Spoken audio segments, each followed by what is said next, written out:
The air was thick with the smell of ozone, as electrical malfunctions sparked and crackled loudly around Humberto, creating an intense, unsettling atmosphere suddenly. Walls began closing in slowly, a slow but deadly squeeze, and he had to dodge and weave rapidly to avoid being crushed by the tightening, suffocating concrete walls surrounding him. Every step felt like a gamble, every decision a potential dead end. As he carefully navigated the dark and treacherous maze, his heart racing with every creak. The ship's corridors blurred together in a chaotic dance of steel and harsh lights. His senses on high alert, every nerve ending tingling with acute awareness and intense anxiety always.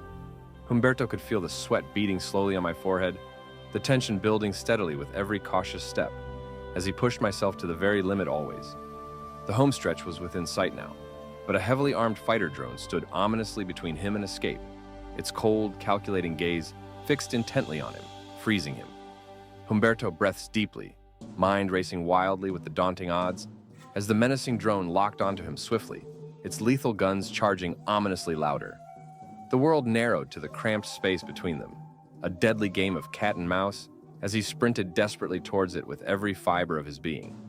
Bullets whizzed past Humberto's head, a hot, stifling breeze that threatened to engulf him completely, as he zigzagged rapidly through the dimly lit long corridor. Time seemed to slow as he positioned himself perfectly under the hovering drone, a perfect moment of synchrony in the stillness of the night air slowly. He flipped and kicked it out of the air, a satisfying crunch as it hit the deck. The sudden silence that followed was almost surreal and left me momentarily still. For a moment, Humberto just stood there silently, his chest heaving deeply as the adrenaline began to slowly ebb away, leaving him feeling drained and disoriented suddenly. Then he moved again, his ship's hatch open wide, a welcoming refuge from the growing chaos and darkness, swirling intensely behind him now, slowly.